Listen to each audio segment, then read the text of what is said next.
The midnight bus pulled into the last stop of Redwood Junction, a forgotten town nestled between ancient forests and the jagged peaks of the Cascade Mountains. Rain battered the metal roof as passengers disembarked, hurrying toward waiting cars, or the small covered area that passed for a terminal. Only one figure remained motionless beneath the downpour, a young woman soaked to the bone, a tattered backpack clutched against her chest. Before we jump back in, tell us where you're tuning in from, and if this story touches you, make sure you're subscribed because tomorrow I've saved something extra special for you. Her auburn hair hung in wet ropes around her face, and rainwater traced paths down hollow cheeks that hadn't known enough meals. The station attendant, a man with weathered skin and tired eyes, watched her through the streaked window of his booth. "Last bus is gone, miss," he called out, his voice nearly lost in the howling wind. "Next one's not till morning." She didn't respond, just blinked through rain-clumped lashes. The attendant stepped out, umbrella tilted against the storm. "You need to come inside," he said. When she didn't move, he reached for her arm. She flinched violently, stumbling backward. Her throat worked, lips parting, but no sound emerged. The attendant noticed the cruel purple bruising that circled her neck, like a collar. "Jesus," he whispered, "you need help. A doctor." She shook her head fiercely, took another step back. Her eyes were wide with something that made him think of cornered animals. He mentioned calling the police, but that triggered another violent shake of her head. She fumbled in her pocket and produced a worn slip of paper. He squinted at the faded address, scrawled in uneven letters. "Blackthorn Road. That's miles from here. Nothing up there but forest and the old Morgan property." He hesitated. "Look, I can call someone." Her eyes pleaded with such intensity that his words faltered. She reached for the paper, but he held it just beyond her grasp. "At least wait out the storm. There's a shelter in town that takes—" She snatched the paper back, clutching it like salvation. The attendant sighed, scratched his beard. "Suit yourself. Blackthorn's that way." He pointed toward a road that disappeared into dense pines. "But no one's going to pick you up hitchhiking in this weather, and it's at least 12 miles on foot." She nodded, shouldered her meager backpack, and started walking. The attendant watched her retreating form grow smaller against the darkening sky. When she disappeared around the bend, he shook his head, muttered, "Damn shame," and retreated to his booth.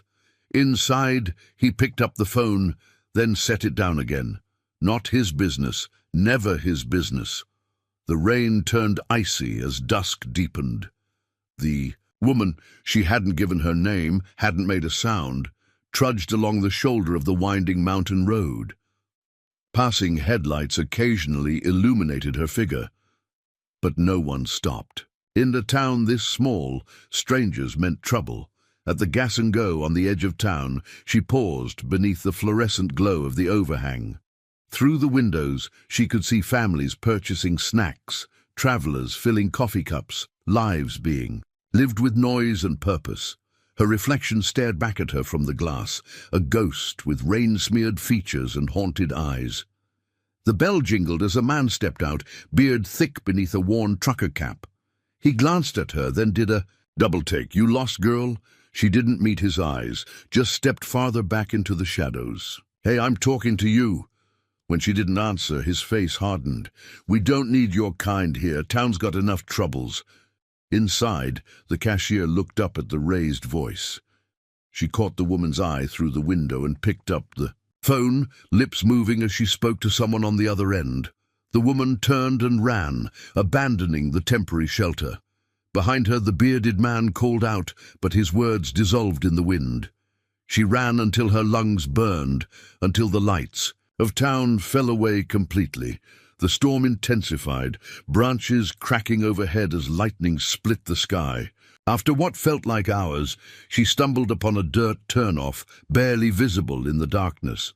The worn post marking the entrance had no name, just a carved raven with outstretched wings.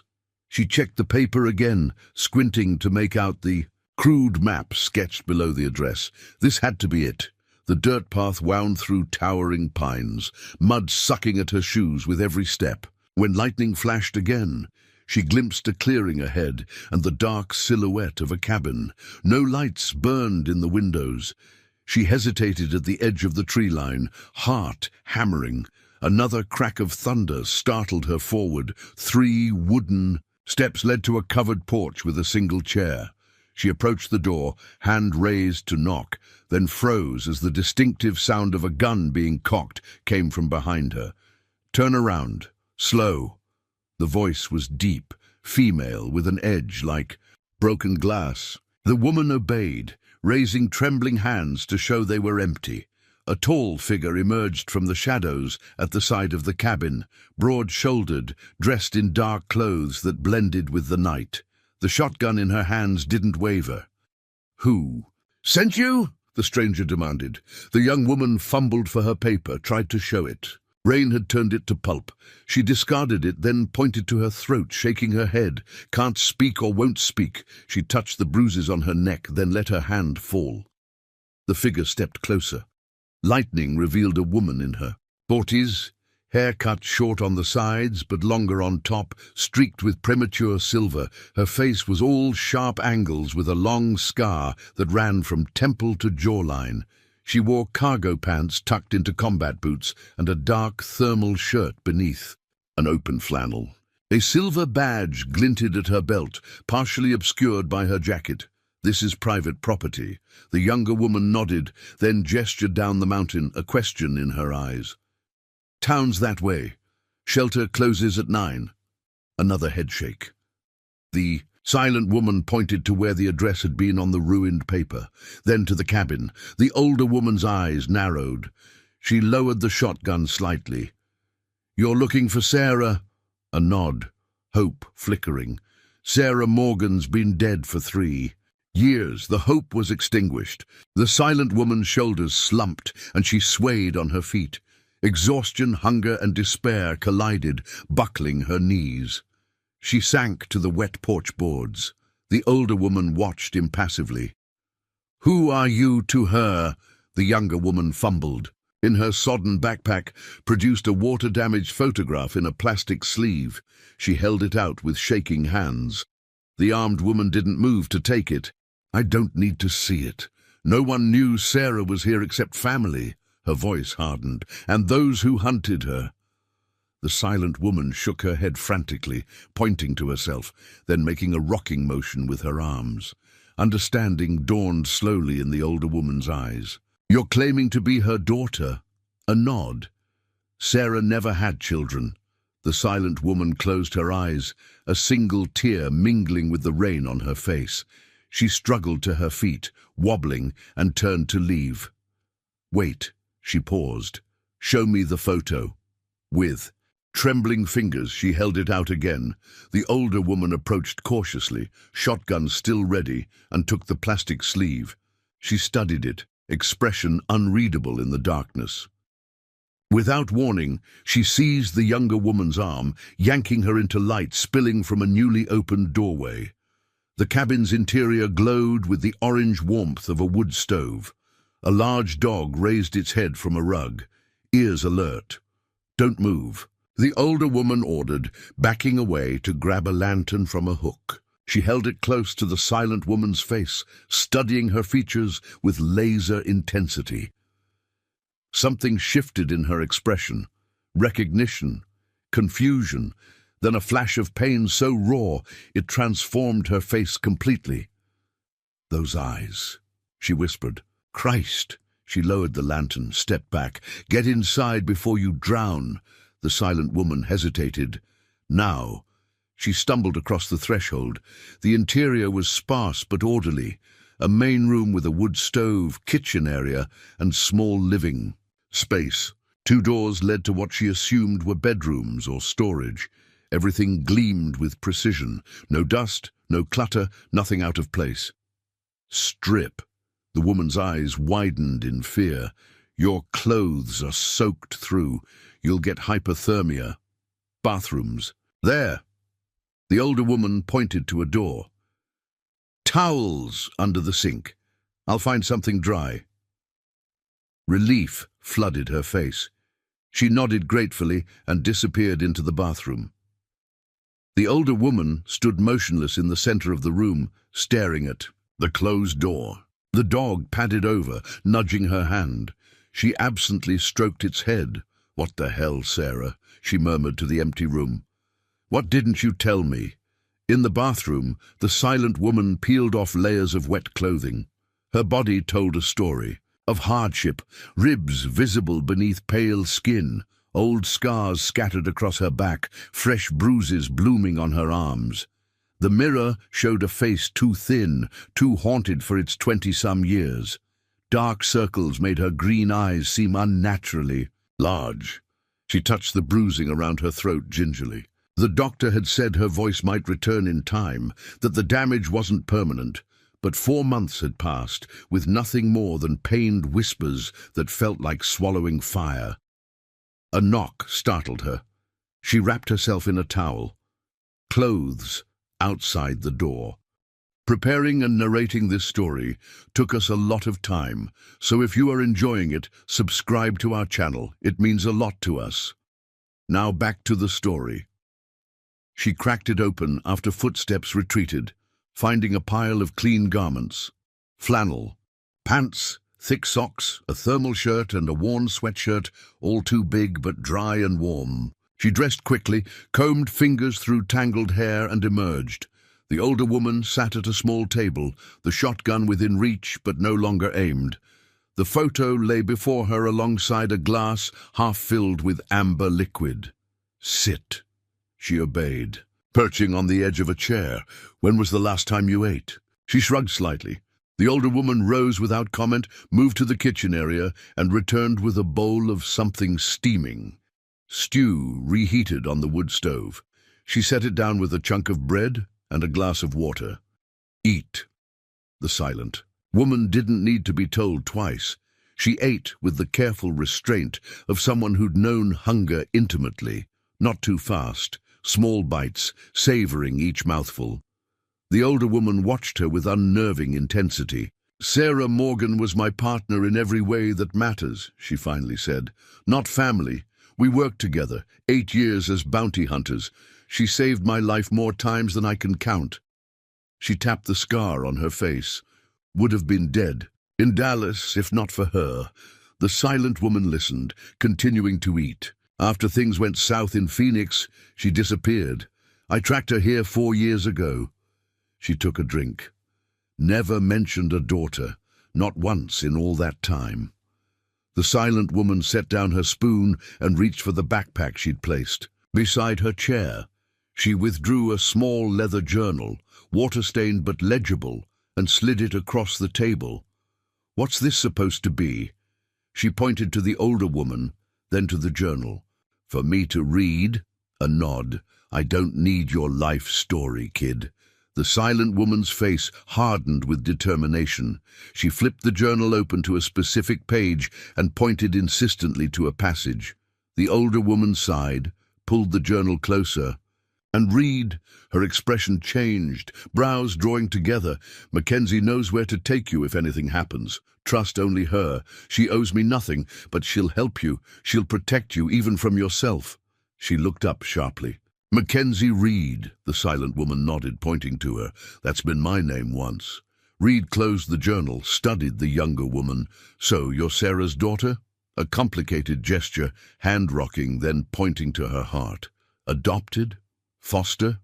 A hesitant nod to the latter. "She took you in." Another nod. "And now you're running from someone." The silent woman's eyes dropped to her hands, which had begun to tremble. "The same someone who did that to your throat. Who killed Sarah?" A barely perceptible nod. Reed leaned back, jaw tight. "How'd you find this place?" The silent woman pointed. "To the journal again." "And why now, 3 years later?" She touched her throat, then made a motion like turning a key in a lock. "You were held somewhere." A nod. "And you escaped." Another nod, more emphatic. "Recently." She held up 4 fingers. 4 days ago." Reed exhaled slowly. "And you came straight here?" The silent woman nodded, exhaustion evident in every line of her body. Her eyelids drooped despite her obvious effort to stay alert. Reed stood, gathering the empty bowl. "You can have the spare room tonight. We'll figure the rest out tomorrow." Relief washed over the younger woman's face. She started to rise, swayed dangerously. Reed moved quickly, catching her arm. "When did you last sleep?" The silent woman held up 2 fingers, then shook her head and changed it to 3. 3 days ago. "Christ!" Reed steadied her. "This way." She led her to a small room with a narrow bed, military neat. Nothing personal adorned the walls or surfaces. Reed pulled back. "The blankets. Bathroom's where you found it. I'm across the hall." She hesitated. "I'm a light sleeper. Dog is too. Don't wander at night." The silent woman nodded her understanding. "I don't know your name," Reed said suddenly. The younger woman touched her lips, then shook her head. "You can't tell me, or you won't." She mimed writing. "There's a notepad in the drawer." The woman retrieved it, wrote something, and held it up. "Everyone calls me Lily." Reed's mouth twitched in what might have been the ghost of a smile. "Get some sleep, Lily." She closed the door, leaving Lily alone in the sparse room.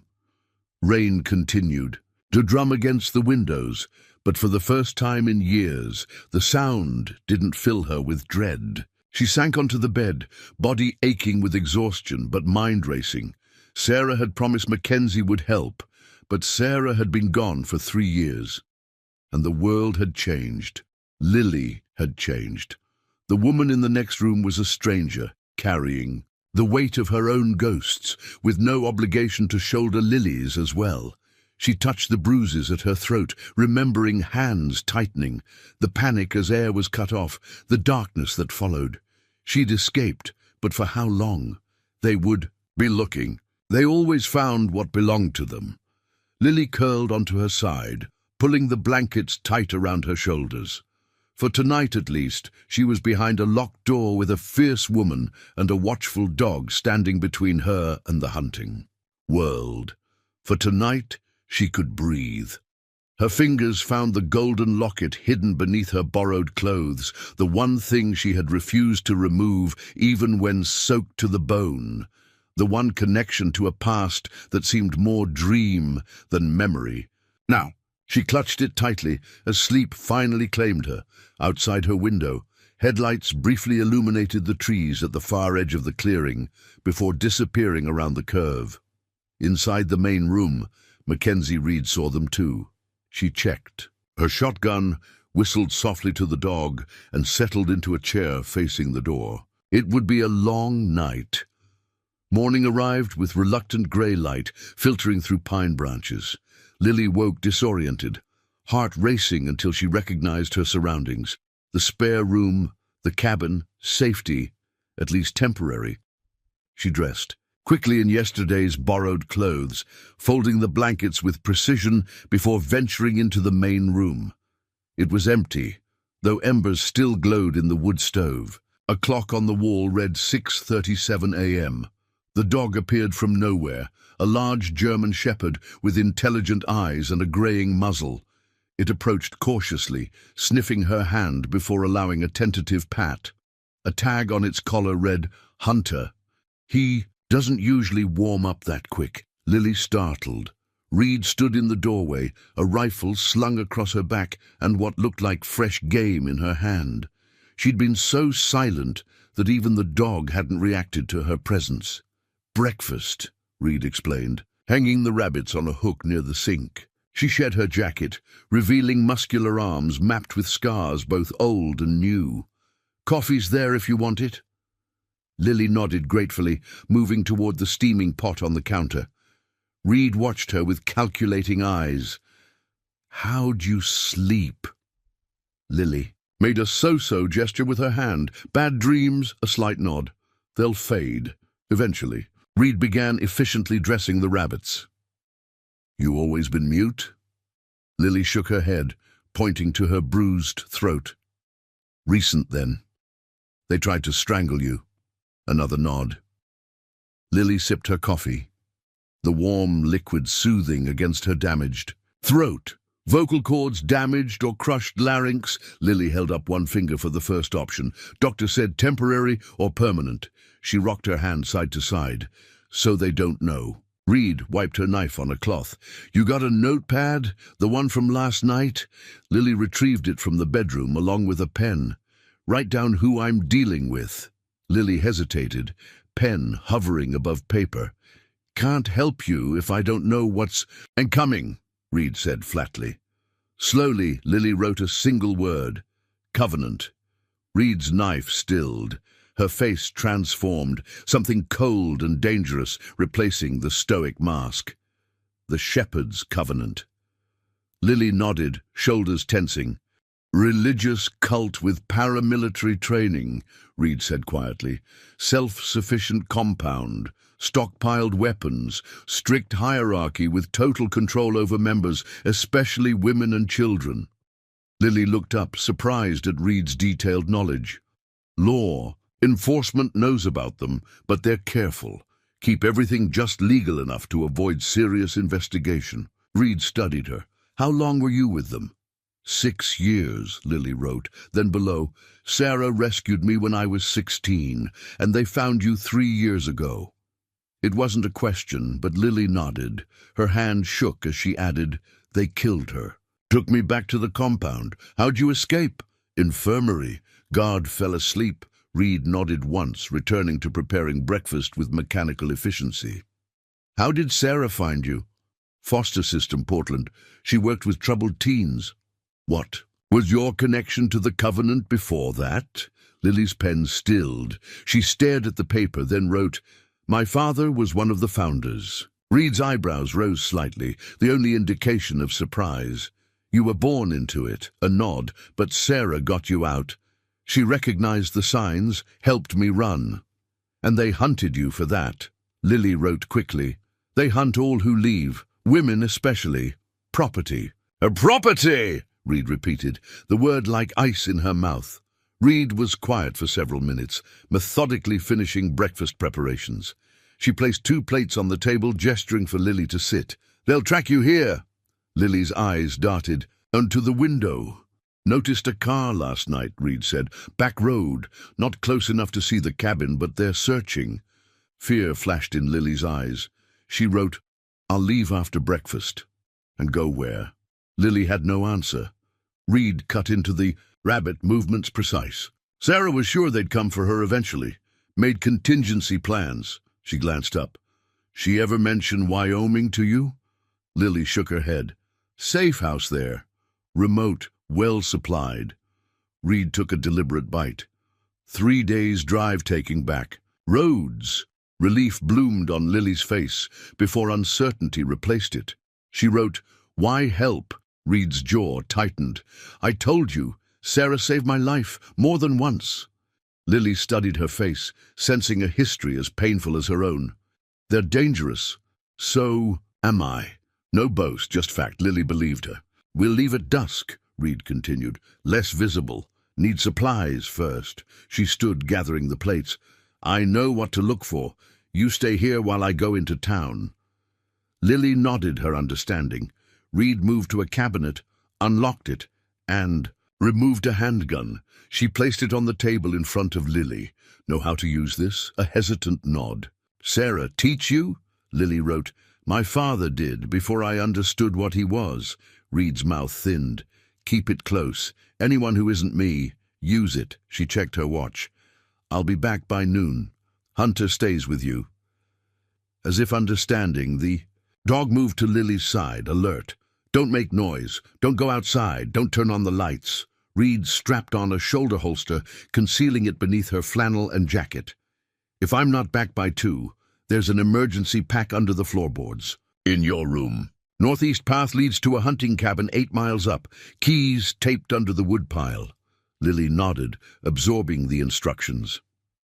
Reed paused at the door. Your real name? Not Lily. The silent woman tensed, then slowly wrote, Naomi Shepherd. Same. As my father, Daniel Shepherd, leader of the Covenant. Understanding dawned in Reed's eyes. That's why they want you back so badly. You're their prophet's daughter. Naomi nodded. Reed returned the nod once in acknowledgement and slipped out the door. Within moments, the sound of an engine faded into the distance. Naomi sat motionless at the table, hand resting on the gun. Hunter settled at her feet with a soft whine. The silence of the cabin pressed against her ears like water. She rose, moving carefully through the space that had been Sarah's home. Here was evidence of her foster mother everywhere. Books on wilderness survival, framed photographs of mountains, a well-worn poetry collection. Naomi touched each item reverently, connecting with the woman who had saved her life once and whose memory might save it again. In the main room, a locked cabinet drew her attention. The key was hidden behind a loose baseboard, exactly where Sarah had always kept important things. Inside, Naomi found what she expected: maps, documents, a satellite phone, and a metal box containing cash and identification papers. Her hands trembled as she lifted a small leather case. Inside was a silver locket identical to the one she wore, Sarah's twin to her own, containing a photo of them together by a lake. She closed the cabinet carefully, returning the key to its hiding place, then settled at the kitchen table with the journal. Sarah's neat handwriting filled the pages, observations, plans, contingencies. Interspersed were entries about Naomi, her progress, her healing, her nightmares. The last entry was dated 3 days before her death. N continues to improve. Sleeping through most nights now. Laughing sometimes. The shadows still follow, but less frequently. She asked about her mother today, the first time. Couldn't tell her everything. Not yet. The locket remains our secret. M would understand why. Naomi closed the journal, fingers automatically finding the locket around her neck. M. Sir Mackenzie Reed. The connection was there, just beyond her grasp. The dog whined softly, ears perking up at a sound she couldn't hear. Naomi tensed, reaching for the gun Reed had left. Hunter moved to the window, a low growl building in his throat. Distant engine sounds reached her now, not the familiar rumble of Reed's truck, but something heavier, slower. She crept to the window, staying to the side, as Reed had shown her years ago when teaching her to evade the Covenant's hunters. A black SUV crawled along the distant access road, stopping periodically as men examined the ground, tracking. Her heart hammered against her ribs as she recognized the methodical search pattern. The Covenant's enforcers, led by her father's right-hand man, Eli Patterson. The SUV continued past the turnoff to the cabin, but Naomi knew better than to feel relief. They were being thorough, checking every possibility. They'd be back. Her mind raced through options: flee now or wait for Reed.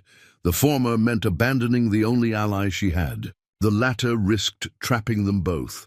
Hunter's growing intensity made the decision. These weren't casual visitors. They knew exactly what they were looking for.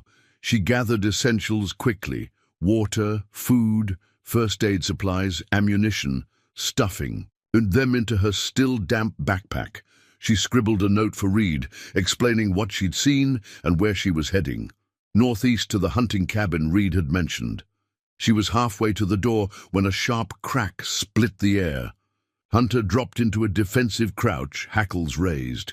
A shot, not close, but in the vicinity. Not hunting season, not target practice. A signal, perhaps, or a warning. Naomi froze, torn between immediate flight and finding a defensive position. Within the cabin, the decision was made for her when headlights swung into the clearing. Through the window, she recognized Reed's truck moving at dangerous speed toward the cabin. Hunter recognized it too, his posture shifting from threat to alert anticipation. Reed burst through the door seconds later, expression grim, rifle in hand. "They're here," she said without preamble. "More than I expected." Naomi held up her note, already packed. "Smart girl. We've got maybe 10 minutes before they circle back." Reed moved with practiced efficiency, grabbing additional supplies and, Weapons from hidden caches throughout the cabin. Northeast routes compromised. We go west instead. Naomi's eyes questioned. Less direct, more cover, Reed explained, checking her ammunition. Longer hike to the vehicle I've stashed, but better chance of losing them in the ravines. She paused, noting Naomi's backpack. You found the journal. Naomi nodded. Something flickered in Reed's eyes. Hesitation. Perhaps regret. No time, she said, more to herself than to Naomi. Hunter, guard. The dog positioned himself by the door. As Reed led Naomi to the rear of the cabin, she pulled back a worn rug, revealing a trapdoor cut into the floorboards. Emergency exit. Leads to a tunnel that comes out behind the ridge. Sarah's idea. Always had an escape plan. She lifted the door, gesturing for Naomi to descend the ladder into darkness. Naomi hesitated, memories of confined spaces during her captivity flashing through her mind. Reed seemed to understand. I'll be right behind you. Hunter too. Just 20 yards, then open air again. Naomi swallowed her fear and began climbing down. The tunnel was narrow but not claustrophobic, reinforced with timber supports. Battery-powered emergency lights activated as they moved, casting everything in a pale blue glow. Above them, the trapdoor closed as Hunter jumped down. Reed followed, pulling the rug back into place before securing the door from below. The tunnel smelled of earth and pine, surprisingly dry despite the recent rainfall. Sarah designed this after a close call in Colorado, Reed explained, moving ahead to lead the way. Always said proper preparation prevents poor performance. Naomi smiled faintly at the familiar phrase. Sarah had drilled it into her during their years together. They emerged, as promised, behind a rocky ridge that screened them from the cabin. Through the trees, Naomi could see vehicles now surrounding the structure. 3 SUVs and a heavy-duty pickup truck. Men in dark clothing moved with military precision, establishing a perimeter. At their center stood a tall figure she recognized immediately, Eli Patterson, her father's enforcer, and the man who had nearly crushed her larynx 4 months ago. Reed touched her arm, signaling for silence and stillness. They watched as Patterson directed his men into the cabin, their shouts carrying across the clearing as they discovered it empty. Move, Reed whispered, guiding Naomi deeper into the forest. They hiked for hours, following game trails and creek beds to obscure their trail. Reed set a punishing pace, driven by the knowledge that Patterson would have trackers with him. Naomi kept up despite her still healing body, fear providing energy where physical reserves faltered. By sunset, they'd covered nearly 12 miles of rough terrain. Reed finally called a halt in a dense thicket near a small stream. Need to rest, check our back trail, she explained, filling their water bottles from the clear running water. No fire tonight. Naomi nodded, sinking gratefully onto a fallen log. She pulled out her notepad, which had somehow survived the journey relatively dry. How did they find us so quickly? She wrote. Reed's expression darkened. Good question. Could be they followed your trail from town. Could they had help? Local police? Maybe. Covenant has eyes everywhere. Reed studied the forest behind them. Or could be something else. Naomi raised an eyebrow questioningly. Reed hesitated, then sat beside her. When I went into town for supplies, noticed some things. Questions being asked, pictures being shown. Of me and me. Together. Naomi's blood ran cold. Together meant someone had seen them both. Recently, the man at the gas station where you stopped. Young Clark, nervous, religious type. Think he recognized you, called someone. Naomi closed, her eyes remembering the cashier on the phone, watching her through the window. Not your fault, Reed said, reading her expression. Covenant's reach is long, especially where Daniel Shepard's daughter is concerned. Naomi's hands trembled slightly. As she wrote, my father won't stop. No, he won't. Reed's voice was matter-of-fact. Men like him never do. Their control is their identity. She rose, checking her weapons, but neither will we. Get some rest. I'll take first watch." Naomi curled against the base of a pine tree, using her backpack as a pillow, Hunter's warm body pressed against her side. Despite her exhaustion, sleep came fitfully, broken by the sounds of the forest and memories of captivity. In her dreams, she was back at the compound, locked in the small room beneath her father's study where he'd kept her during purification.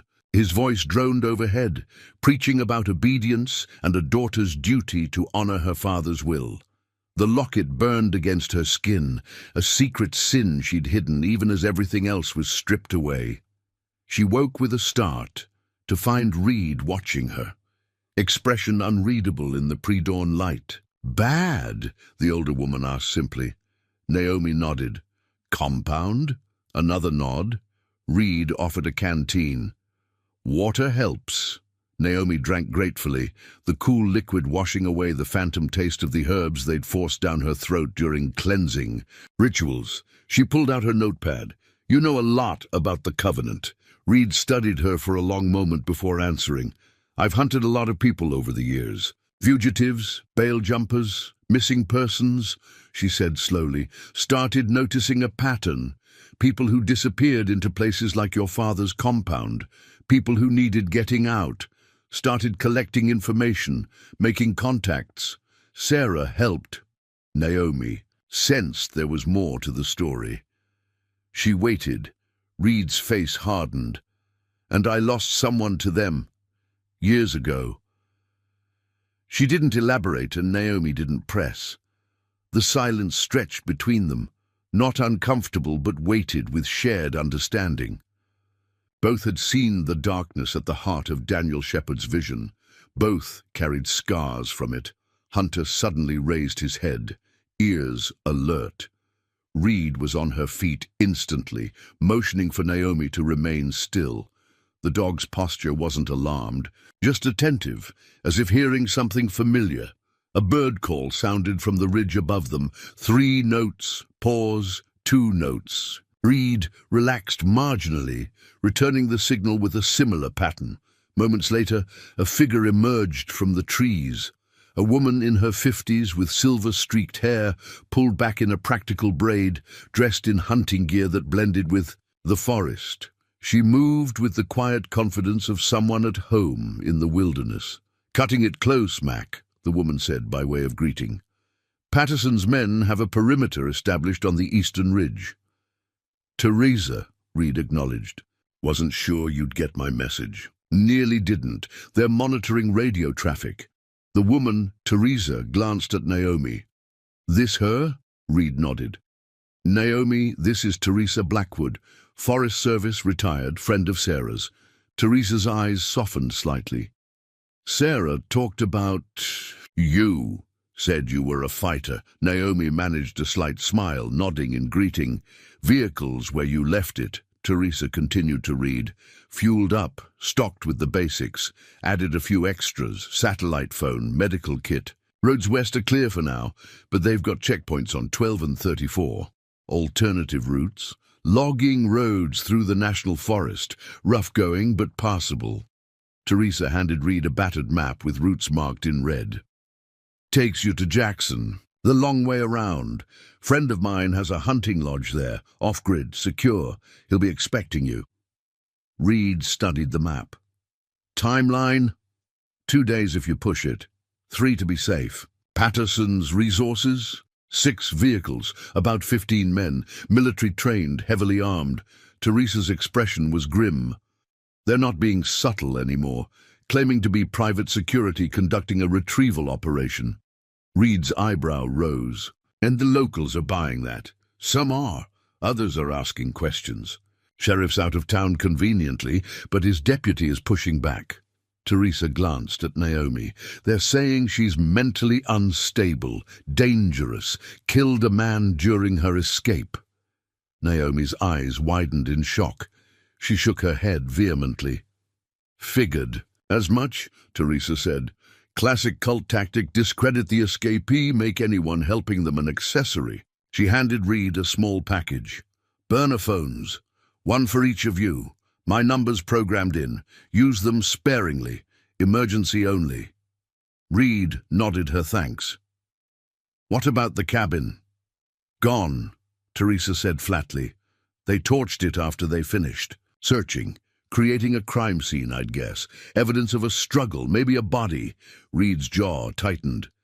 Sarah's sanctuary was just wood, Teresa said, though her eyes reflected Reed's anger.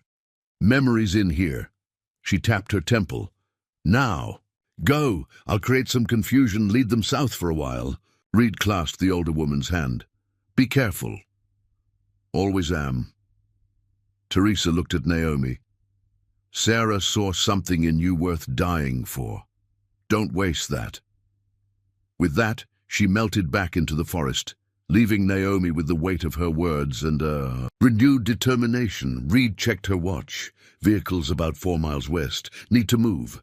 Naomi shouldered her pack, ready to follow. As they set off through the awakening forest, she found herself touching the locket again, drawing strength from its presence. Sarah had seen something in her worth dying for. She would not waste that sacrifice. Not for the first time, she wondered.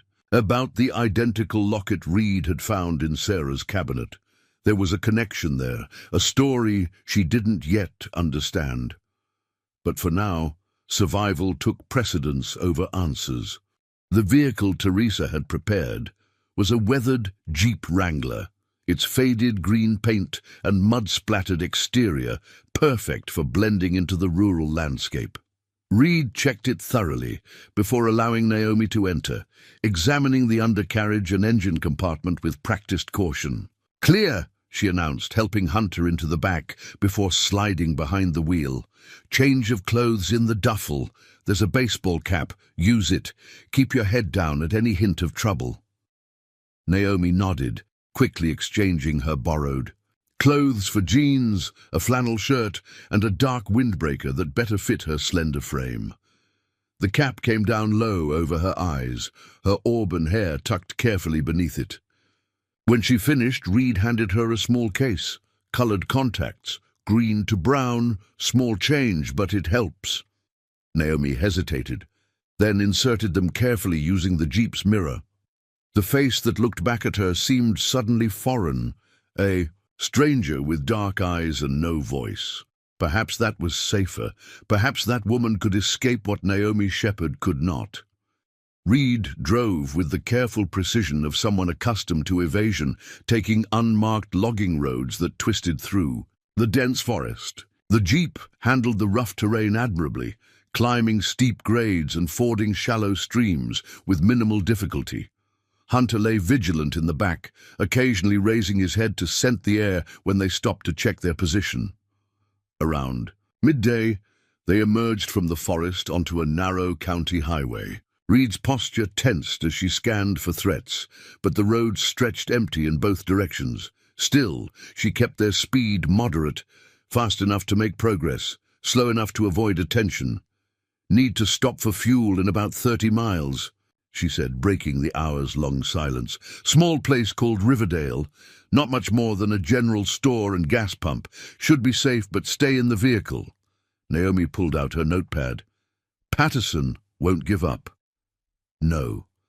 But his resources are limited outside Covenant territory. His reach is longer than you think. My father has followers everywhere. Reed glanced at her. How deep does it go? Naomi wrote for several minutes detailing what she knew.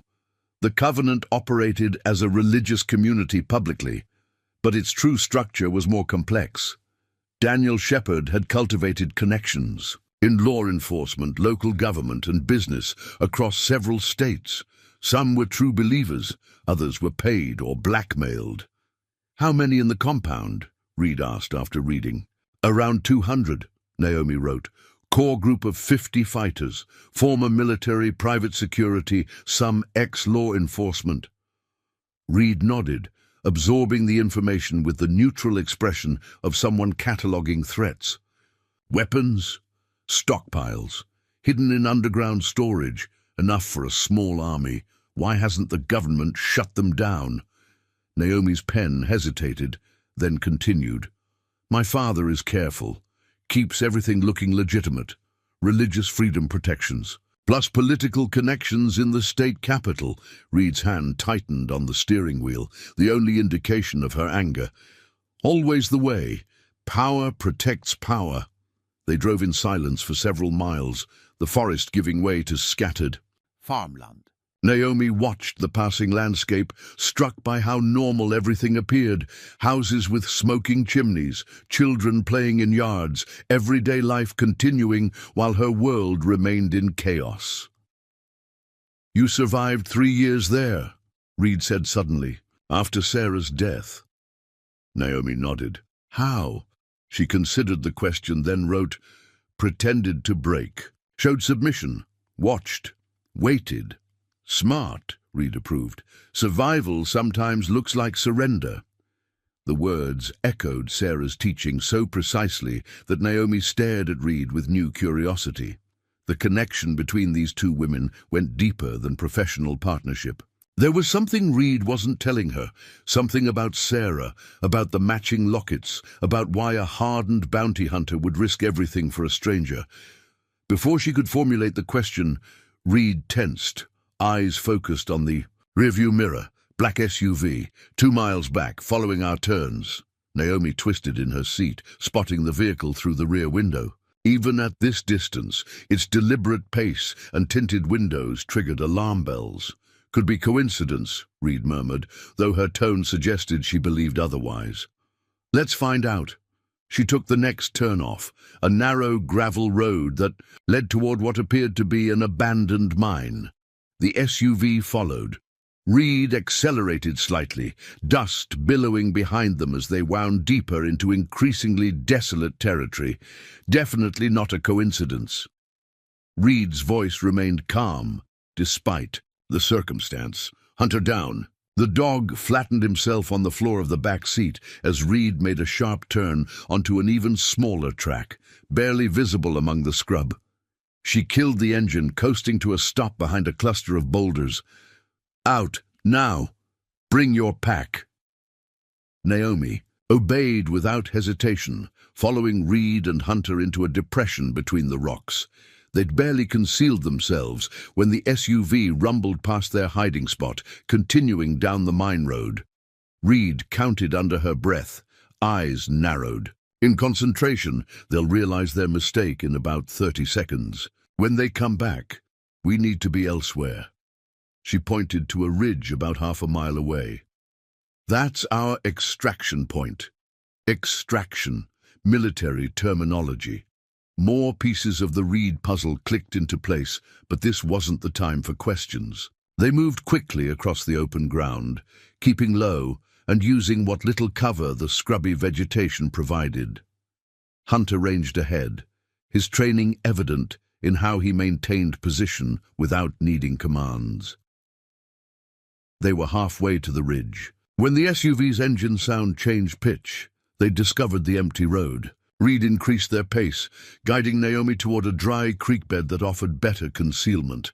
The sound of the vehicle grew louder as it backtracked. "Stay here," Reed ordered, positioning Naomi beneath an overhang. "Don't move until I call." Before Naomi could protest, Reed was gone, moving with the fluid grace of a predator. Hunter remained, standing guard beside her. Minutes stretched into what felt like hours. The SUV's engine noise circled, stopped, started again as its occupants searched. A single gunshot cracked the air. Then another. Silence followed, heavy and ominous. Naomi's heart hammered in her chest, every instinct screaming to run, to hide, to disappear as she'd been trained. But Sarah had also taught her loyalty, and Reed was out there, possibly wounded, possibly. A sharp whistle cut through her thoughts, the same signal Reed had used with Teresa. Hunter immediately perked up, answering with a soft bark. Moments later, Reed appeared at the creek bed's edge, a fresh cut bleeding on her forehead but otherwise unharmed. "We're clear," she said simply. "Their vehicle has developed some mechanical issues."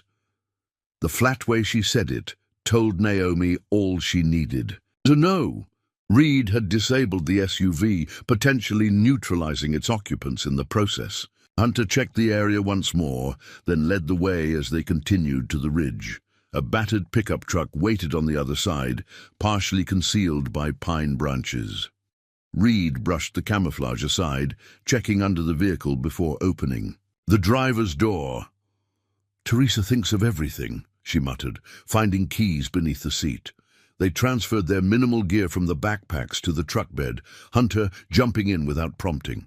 Reed's movements were efficient but controlled, betraying neither panic nor uncertainty. "How badly are you hurt?" Naomi wrote, pointing to Reed's bleeding forehead. "Superficial. Glass cut when I busted their radiator." She started the engine, more concerned about who they were. Covenant? 2 men. Not locals. Military haircuts, professional hardware. Reed guided the truck onto a barely visible trail heading northwest. Not just random followers, trained hunters. Naomi felt cold despite the warm day. Trained hunters meant Eli Patterson had called in the Covenant's elite trackers, men who'd served in special forces before finding religion in her father's vision. Men who didn't stop until they completed their mission.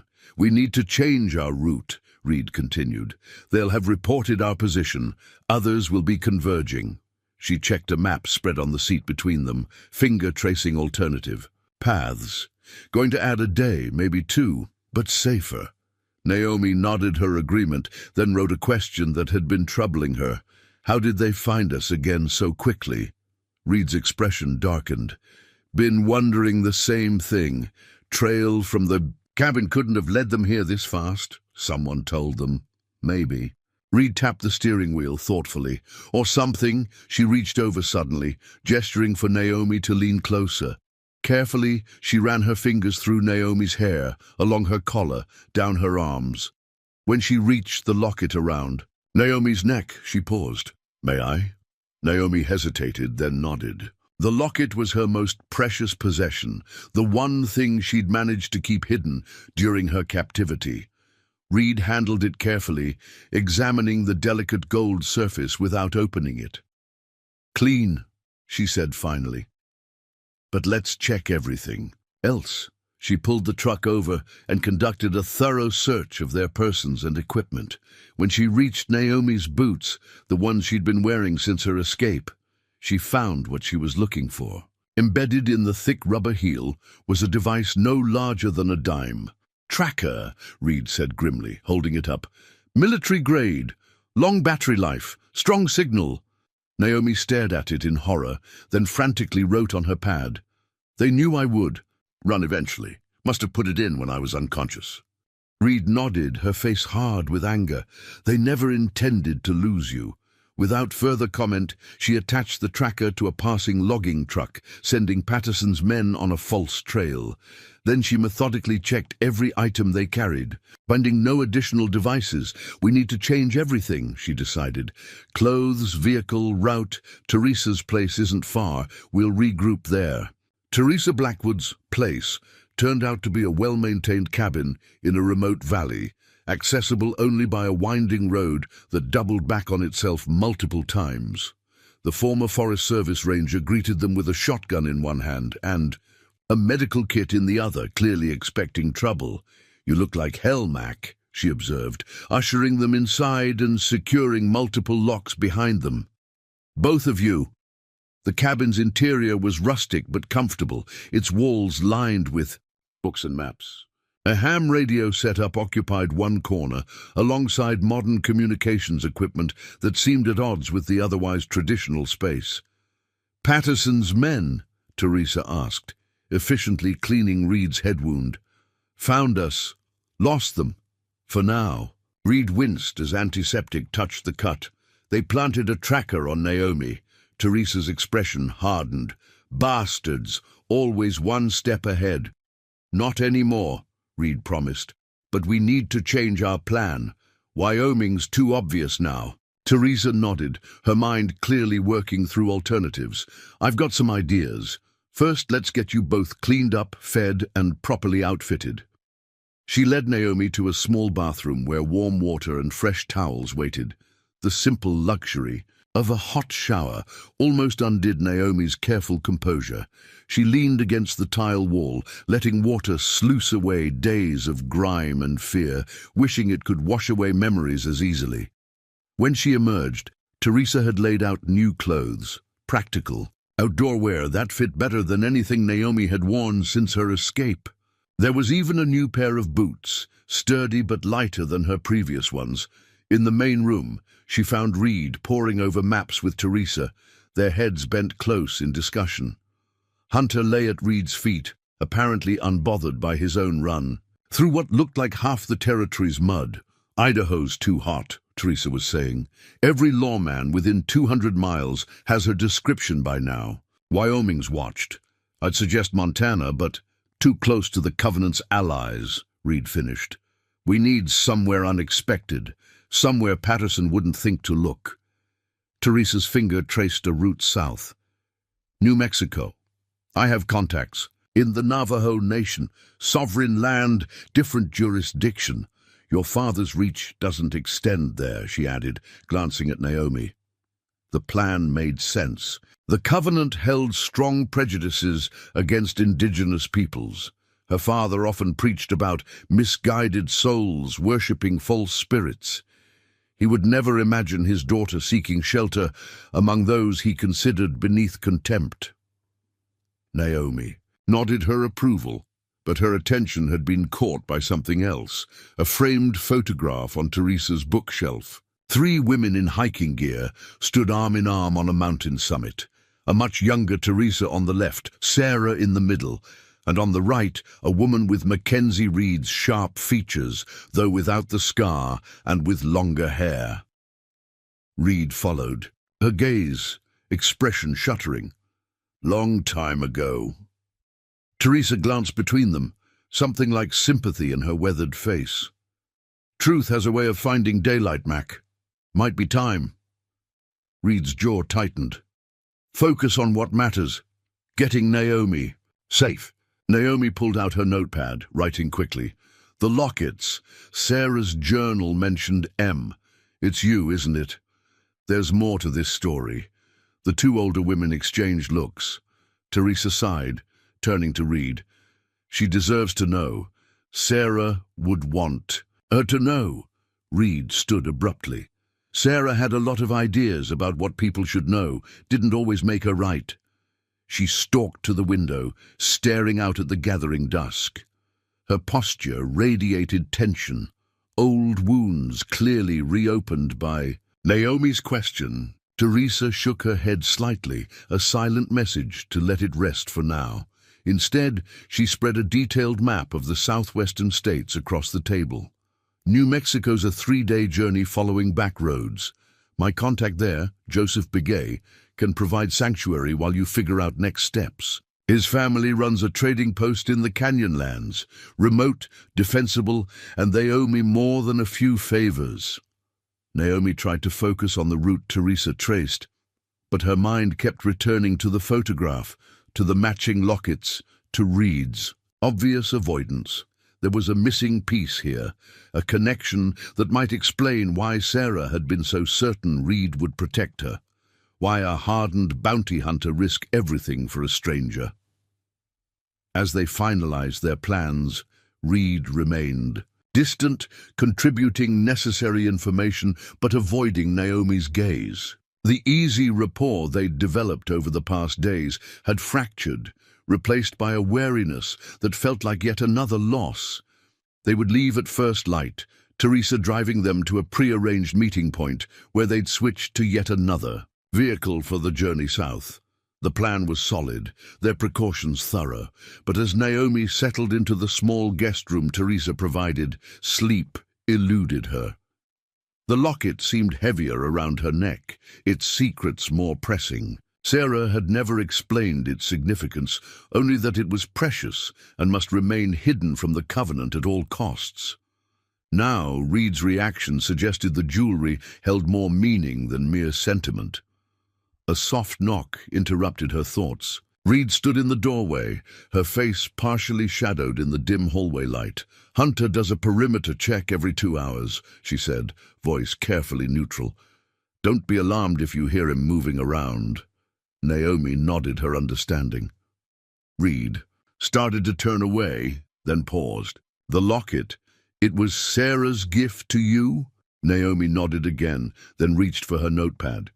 She gave it to me on my 17th birthday. Said it was important I keep it safe. That it connected us to something bigger than ourselves. Reed read. The words, her expression unreadable. Did she ever tell you what was inside? Naomi's brow furrowed in confusion. She'd always assumed it contained only the photograph of her and Sarah by the lake. Slowly, she removed the locket from around her neck and handed it to Reed. The older woman held it carefully, turning it over in her palm. Her fingers found a hidden catch Naomi had never noticed. A second compartment behind the first. Inside was not another photograph, but a small key. Sarah always did like her secrets, Reed murmured, more to herself than to Naomi. She returned the locket, closing Naomi's fingers around it. Keep it safe. We'll talk tomorrow. Get some rest.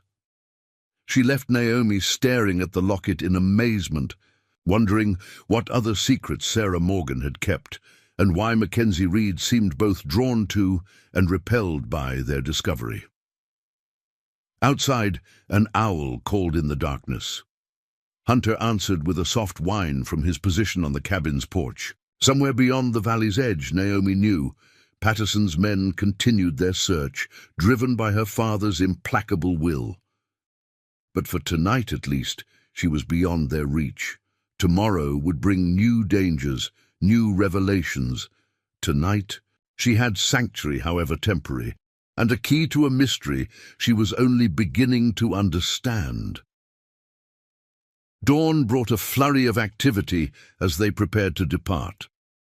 Teresa moved with the practiced efficiency of someone accustomed to rapid deployments, checking and double-checking supplies, communications, and routes. She'd already scouted 3 alternative paths to their destination, each plotted to avoid major roads and surveillance. Vehicles waiting at Miller's Creek, she explained over a hurried breakfast. Older model Suburban. Tinted windows, reinforced. Chassis, not pretty but reliable. Tanks full, extra fuel in the back. Reed nodded, her focus on the map spread before them. Checkpoints? 3 confirmed on major highways, likely more being established. Local sheriffs issued a bolo for both of you. Suspected kidnapping, potential armed and dangerous. Naomi's eyes widened at this. She scrawled quickly on her notepad. Kidnapping? Standard cult tactic, Reed explained, not looking up from the map. Frame the rescuer as the abductor. Makes every good Samaritan a potential criminal. They're claiming you've been manipulated, drugged, Teresa added, her disgust evident. Daniel Shepard gave a press conference yesterday. Heartbroken father, seeking his vulnerable daughter, taken advantage of by a dangerous fugitive. Reed's head snapped up. Press conference? Teresa nodded grimly. Full media circus. He's brought in the big guns. Former senator vouching for his character. Local pastor talking about his community service. My father's never done community service in his life, Naomi wrote, her hand shaking with anger. Doesn't matter, Reed said. It's about the narrative. He's controlling the story. She rose, checking her weapons with methodical precision. We need to move. Now. Press conference means they're expanding the search. Teresa led them to her truck, a rugged vehicle designed for Forest Service work. Hunter jumped into the back without prompting, his training evident in his alertness. Stay low, Teresa instructed as they pulled away from the cabin. Next hour's the riskiest. After that, we're in national forest land. Less chance of roadblocks. Naomi huddled in the back seat, a blanket partially covering her, as they navigated. The winding mountain roads. Reed sat beside her, seemingly relaxed but constantly scanning their surroundings, one hand never far from her weapon. The first hour passed without incident. Teresa guided the truck deeper into increasingly remote territory, following unmarked Forest Service roads that twisted through dense pine forests. At one point, they passed a roadblock from a distance, flashing, lights visible through the trees as local law enforcement stopped vehicles on the main highway. Benefits of knowing the backcountry, Teresa murmured, taking yet another unmarked turn. They reached Miller's Creek shortly before noon. Not a town or even a settlement, but a simple clearing beside a burbling stream where an old model Suburban waited, exactly as Teresa had described. The vehicle transfer took less than 5 minutes. Supplies and equipment shifted with wordless efficiency. Radio check at sundown, Teresa instructed, handing Reed a secured satellite phone. If I don't hear from you, I'll assume you've been compromised and activate the emergency protocol. Reed nodded, clasping Teresa's hand briefly. We owe you. No, I owed Sarah. The older woman's face softened slightly. And I still owe you. She turned to Naomi, pressing something into her hand, a small leather pouch containing a simple silver cross on a chain. Good luck charm, she explained. Got me through 2 tours in Iraq. Figure you could use the extra protection. Naomi felt tears threatening, overwhelmed by this unexpected kindness. She hugged Teresa impulsively, trying to convey what her voice could not. You take care of each other, Teresa said gruffly, stepping back, and tell Mac to stop being so damn stubborn. Some burdens are lighter when shared. Before Naomi could question this cryptic advice, Teresa was back in her truck, raising dust as she disappeared down the forest road. Reed climbed behind the wheel of the Suburban, checking her weapons once more before starting the engine. Route. Going to take us through some rough country, she warned. Stay alert, we're not in the clear yet. Naomi nodded, settling into the passenger seat with Hunter positioned vigilantly behind them. As they pulled away from the creek, she found herself touching the locket again, wondering about the key hidden inside. Its presence felt more significant now that Reed had revealed it. Another piece of the puzzle connecting her to Sarah and, somehow, to Reed herself. They traveled in silence for the first hour, both focused on scanning for potential threats. The back roads Teresa had plotted for them were barely more than dirt tracks in places, winding through forests and canyons far from regular traffic. Occasionally Reed would stop the vehicle, cut the engine, and listen, checking for pursuit or surveillance. By late afternoon, they'd crossed into Idaho's more arid region, forests giving way to scrubby high desert. Here visibility extended for miles, offering better security against surprise, but less cover if spotted. Reed maintained a steady pace, balancing the need for progress against the risk of detection. As the sun began its descent toward distant mountains, Naomi broke the silence, writing on her notepad. You knew Sarah before she found me, it wasn't a question. Reed glanced at the words, her profile revealing nothing. Yes. How? Reed's hands tightened on the steering wheel. She seemed to weigh her words carefully. We worked together. After the military. More than partners. Reed exhaled slowly. Sarah and I were complicated. Naomi waited, sensing there was more. When nothing came, she wrote again. The Lockets are identical. The photo on Teresa's shelf. The way you knew things about her, about how she thought. Reed remained silent, eyes fixed on the dusty road ahead. I deserve to know, Naomi wrote, underlining it twice.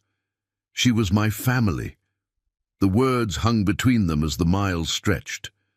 Just when Naomi thought Reed would never answer, the older woman pulled the vehicle onto a ridge overlooking the vast expanse of high desert. The engine died, leaving them in silence, broken only by the cooling tick of the motor. Reed sat motionless for a long moment, then reached beneath her shirt to extract a locket identical to Naomi's. She opened it, revealing a photograph of herself. And Sarah, much younger, smiling against a backdrop of mountains. Sarah Morgan was my wife. The words fell into the silence like stones. Naomi stared, processing this revelation. Not legally, Reed continued, not in those days, but in every way that mattered. She closed the locket carefully, though her fingers lingered on its surface. We met in the military, special forces, different units, same mission. worked well together. After discharge, started a security consulting business, then bounty hunting, tracking people who didn't want to be found. She paused, gazing out at the landscape aglow with sunset light. Some of our targets were from organizations like the Covenant, places that consume people. We started helping others escape, women, children, dangerous work, but Sarah, she couldn't turn away once she knew.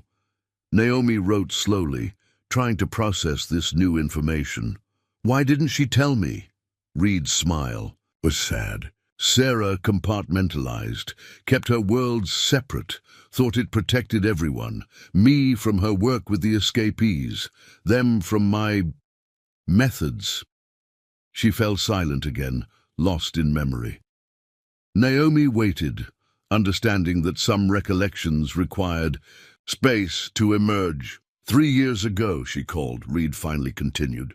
Said she'd found something big, dangerous, evidence that could bring down organizations like the Covenant. She was excited, scared, asked me to meet her, but I was on a job, told her to wait. Reed's voice grew tight. By the time I got there, she was gone, cabin ransacked, blood on the floor. Naomi touched Reed's arm gently, offering silent comfort. She wrote, "The Covenant found her, found us. Yes, never found her body, but enough blood to know." Reed swallowed hard. Spent 3 years tracking them, looking for answers, looking for you, me. Her last message mentioned a daughter who needed protection, said you had information that could finish what she started. Reed turned to face Naomi fully. I didn't understand then, didn't know about. You thought maybe she'd lost her mind, talking about a daughter we never had. Understanding dawned in Naomi's eyes. She wrote quickly, "You thought I was lying about being her daughter." At first, but those eyes. Reed shook her head. Same expression, same determination, and the locket, only 2 ever made, matching keys. Keys to what? That's what I've spent 3 years trying to figure out. Reed restarted the engine. What was worth killing for? What Sarah died protecting? They continued their journey as darkness fell, each lost in thought. The revelation had shifted something between them, trust deepening, barriers lowering. Naomi felt the weight of Sarah's plans and secrets pressing on her, wondering what information she could possibly possess that was worth so many lives. They made camp that night in an abandoned ranger station, taking turns keeping watch. In the small hours when Naomi relieved Reed, she found the older woman sitting outside, staring at the stars. She loved nights like this, Reed said without preamble.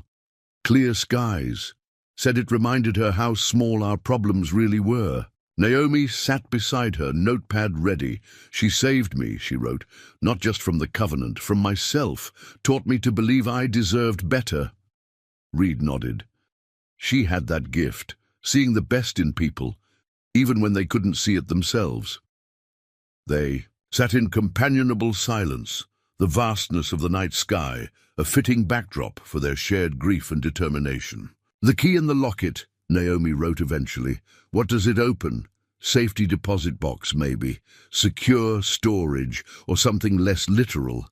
Encryption key, access code. Reed sighed. Without knowing what Sarah found, it's hard to say. Naomi considered this, then wrote, "My father kept archives, records of everything, financial transactions, membership, political connections, evidence of crimes." Reed's interest sharpened. "You saw these?" "Had access during my re-education." "Father believed I was broken, compliant, trusted me with administrative duties. I saw things." "What kind of things?" "Money laundering, weapons transfers, blackmail material on officials, evidence of people who disappeared from the compound." Reed's expression hardened. "Enough to destroy. The Covenant, to put your father away for life." Naomi nodded, then wrote, "Sarah discovered this, was gathering proof when they found us. And the key?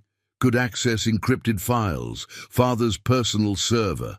I helped Sarah copy some, but not all. Not enough. Reed stood, energy radiating from her tense frame.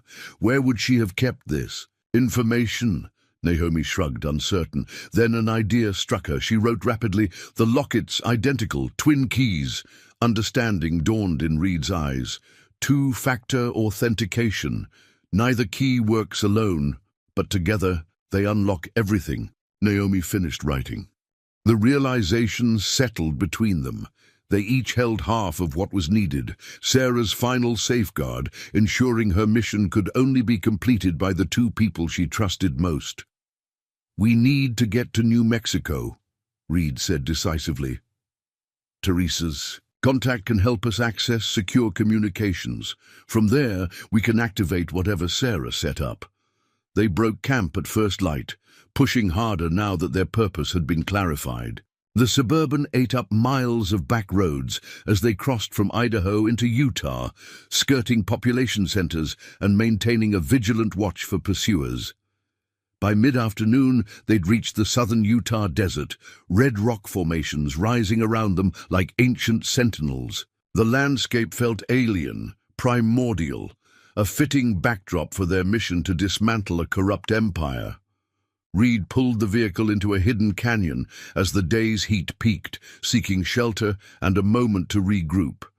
They shared a simple meal of jerky and dried fruit, conserving their supplies.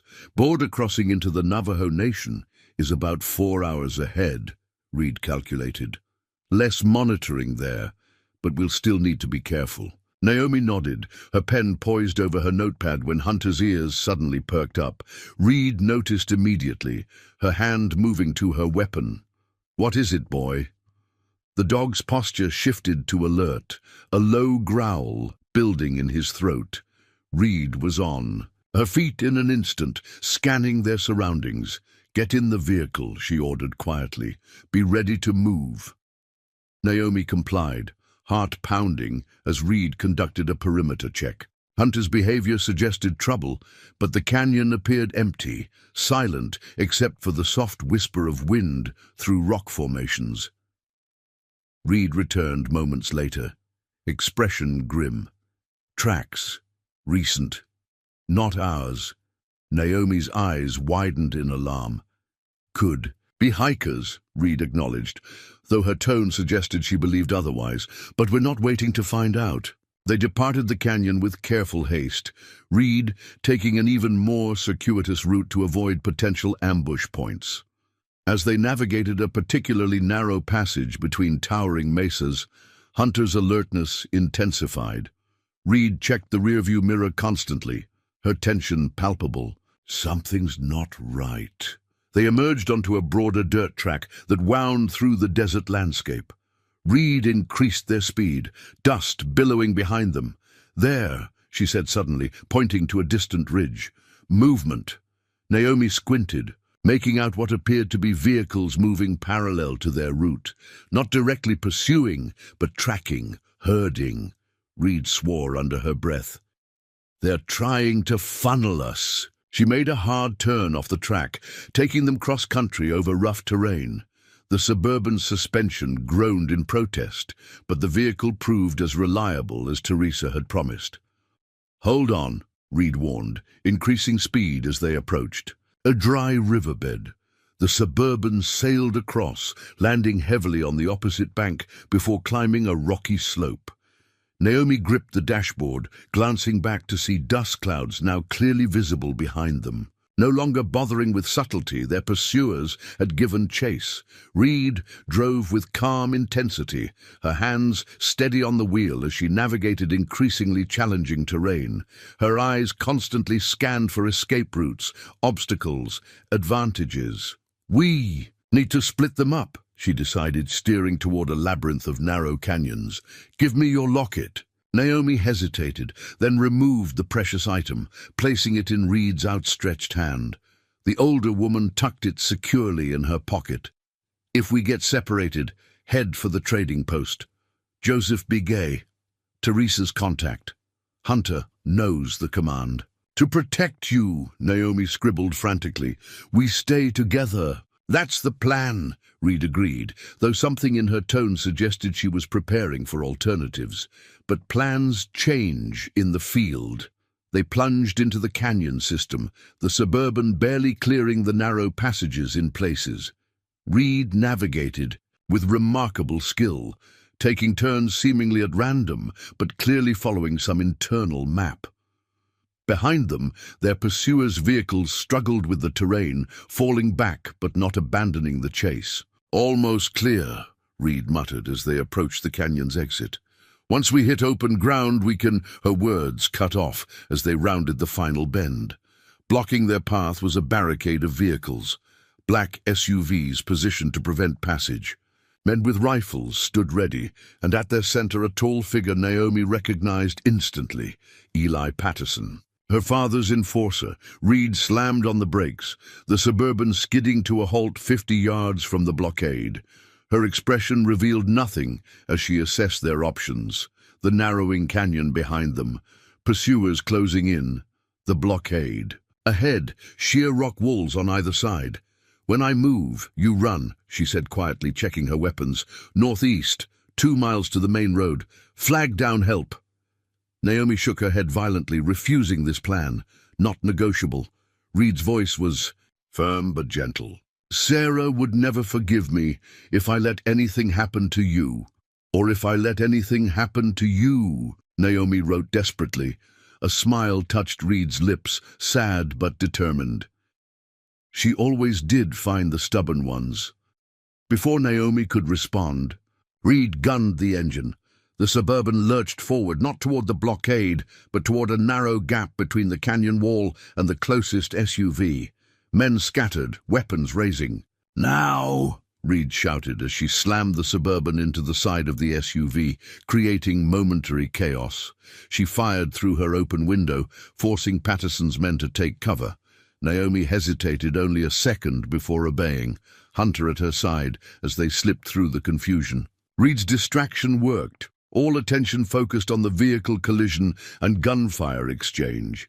They made it to the canyon wall, finding a narrow path leading upward. From her elevated position, Naomi watched in horror as Patterson's men surrounded the Suburban. Reed fought with remarkable skill, but she was outnumbered. Eventually, they subdued her, dragging her from the vehicle. Patterson approached, his tall figure unmistakable. He said something to Reed, who responded with what appeared to be defiance. His response was a backhanded strike that sent her to her knees. Naomi nearly cried out, forgetting her damaged voice. Hunter whined softly beside her, sensing her distress. She wanted to run back, to surrender herself in exchange for Reed's freedom, but knew that would only result in both their captures. Reed had given her this chance, and she wouldn't waste it. With tears streaming down her face, she turned away, continuing up the path with Hunter leading the way. Sarah's sacrifice, now Reed's, both to protect her, to preserve the evidence that could end her father's reign of terror. She would not let their courage be in vain. The path eventually led to the mesa top, offering a panoramic view of the desert landscape. In the distance, she could see the main highway, her destination. 2 miles of exposed terrain to cross, with Patterson's men likely to begin searching once they secured Reed. She knelt beside Hunter, stroking his fur as she considered their options. The dog's intelligence shone in his eyes, his training evident in how he remained vigilant, yet calm. Reed had said he knew the command to protect her. Hunter, she whispered, her damaged voice producing barely audible sound. Guard. The dog's posture shifted instantly, alert and protective. He scanned their surroundings, then looked to her for direction. Naomi pointed toward the highway, and Hunter immediately took point position, leading the way across the mesa while maintaining protective awareness. They moved as quickly as caution allowed, using scattered boulders and vegetation for cover when possible. The sun beat down mercilessly, but Naomi barely noticed the discomfort, her mind focused on Reed's fate and their mission. The highway grew closer with each passing minute. Soon she could make out individual vehicles, salvation within, reach. But as they descended the final slope, Hunter suddenly froze, hackles rising. From behind a rock formation stepped Eli Patterson, alone but armed, his cold eyes fixing on Naomi with recognition. "Little shepherd," he said, using the name the Covenant had given her. "Your father will be pleased," Hunter growled, positioning himself between Naomi and the threat. Patterson seemed unconcerned by the dog, his attention fixed on his primary target. "The woman told us nothing," he continued conversationally. "Loyal, that one, but unnecessary now that we have you." The implication chilled Naomi's blood. Had they killed Reed, or merely left her for dead as they had Sarah? Patterson took a step forward. Hunter's growl deepened. "Call off the mutt," Patterson ordered. "Your father wants you home, Naomi, where you belong, where your voice can be restored." The lie was transparent. Her father had no interest in healing her, only in controlling her. Patterson took another step. Hunter tensed, ready to attack at Naomi's command. But Naomi had a different idea. She raised her hands slowly, as if surrendering, watching Patterson's satisfied smile emerge. Then, in one quick motion, she withdrew Teresa's gift from her pocket, not the silver cross, but the small canister hidden beneath it. Pepper spray, military grade. Patterson's scream as the chemical hit his eyes was cut short by Hunter's attack, the trained dog going for his arm rather than his throat, incapacitating, not killing. The enforcer fell, his weapon skittering across the ground. Naomi retrieved it, backing away with Hunter at her side. Patterson writhed on the ground, temporarily blinded and in pain, but he would recover. She considered briefly what to do with him, then made her decision. Removing his belt, she secured his hands behind his back, then used his own radio to send a message. Location coordinates, nothing more. Patterson's men would find him eventually, but not before she reached the highway. They covered the remaining distance without further incident. At the roadside, a passing trucker stopped for the young woman and her dog, concerned by her obvious distress. When he asked her name, she wrote Rebecca Winters on her notepad, the identity Sarah had created for her, the future she had planned. She directed him to the nearest town, knowing she needed to reach Teresa's contact in the Navajo Nation. From there, she would activate whatever failsafe Sarah had created, and then she would find Reed, dead or alive. As the truck rumbled down the highway, Naomi touched the empty space where her locket had been. Reed had it now, along with her own. Both keys to unlocking the evidence that could dismantle the Covenant. If Patterson's men searched Reed, they might find them, might recognize their importance. But something told Naomi that Reed was too clever, too experienced to allow such discovery. Somewhere, those lockets were hidden, waiting. Just as Naomi now waited, gathering her strength for the final confrontation with her father and his cult. Sarah had given her life to free Naomi from the Covenant's chains. Reed had risked everything to protect Sarah's legacy. Now it fell to Naomi to complete their mission, to find her voice, literally and figuratively, and use it to expose the truth. Hunter pressed against her leg, his steady presence a comfort and reminder of the connection to both women who had fought for her freedom. The silent woman with no name and no voice had found both, along with something even more precious: purpose. As the desert landscape rolled past the truck's windows, Naomi Shepherd, now Rebecca Winters, began planning her next move. The Covenant had taken her voice, but they couldn't take her will. And with the legacy of Sarah Morgan and Mackenzie Reed to guide her, she would make sure they paid for every life they had destroyed, including her own. The end was just the beginning. The federal courthouse in Denver stood imposing against the Clear blue Colorado sky, its stone facade a monument to the unyielding nature of justice. Rebecca Winters adjusted her simple blazer as she ascended the steps, aware of the photographers capturing her image from a respectful distance. Her testimony today would mark the culmination of nearly 16 months of depositions, evidence, gathering and preliminary hearings. Special Agent Vivian Calloway met her at the entrance, her customary crisp pantsuit and no-nonsense expression providing a familiar comfort. "Ready?" Calloway asked, her tone professional but tinged with genuine concern. Rebecca nodded. "As I'll ever be." Inside, the courtroom hummed with restrained energy. Journalists occupied the back rows, notebooks and tablets ready. Federal prosecutors arranged documents at their table, and at the defense table sat Daniel Shepard, his once commanding presence diminished by prison-issued clothing and the weight of impending justice. He looked older, Rebecca thought, smaller somehow. The aura of power that had once surrounded him like a cloak had dissipated during his months in federal custody, stripped away as former followers turned state's evidence and his empire crumbled. When Rebecca was called to the stand, she walked steadily, focusing on the oath rather than her father's penetrating stare. She had prepared for this moment for months, working with speech therapists to strengthen her voice, with prosecutors to organize her testimony, with her own counselor to manage the emotional toll. "Please state your name for the record," the prosecutor requested. "Rebecca Winters," she answered clearly, her voice stronger now after extensive therapy. "Formerly known as Naomi Shepard. And what is your relationship to the defendant? He is my biological father." The questioning proceeded methodically. Rebecca described her childhood in the Covenant compound, the gradual tightening of control as her father's vision grew more extreme. She detailed her escape with Sarah Morgan's help at 16, the 3 years of building a new life, and the night the Covenant's enforcers had found them.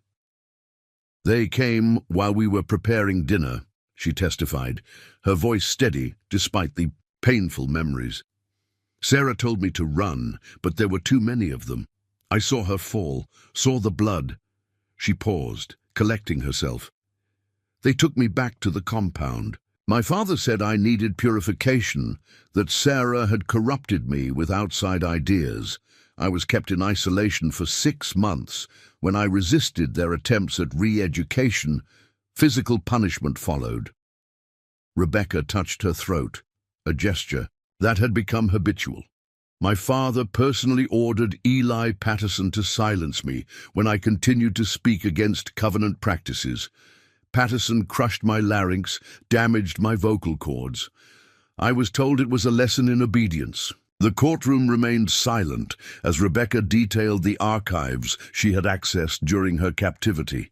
The financial records showing money laundering, the documentation of weapons stockpiling, the evidence of her father's political connections, ensuring the Covenant remained undisturbed by authorities. "And how did you eventually escape?" "During my 3rd year of captivity, I was permitted limited movement within the compound, after displaying what they believed was submission. I worked in the medical facility under supervision. When a guard fell asleep during his shift, I took the opportunity to flee." Throughout her testimony, Daniel Shepard watched her with an expression that shifted between contempt and calculation. Not once did she see remorse or recognition of wrongdoing. She had expected nothing else. The defense attorney's cross-examination was predictably aggressive, attempting to paint her as unstable, manipulated by outside forces, bitter over family disputes. Rebecca remained composed, answering clearly and directly, her recovered voice never wavering. "Ms. Winters," the attorney said with artificial sympathy, "isn't it possible that your memories of these events have been influenced by trauma and the suggestions of federal agents eager to build a case against your father?" Rebecca met his gaze, evenly, My memories are supported by documented evidence, financial records, witness testimony from 37 former Covenant members, security footage from the compound itself showing my father ordering violence against those who questioned his authority. She leaned slightly forward.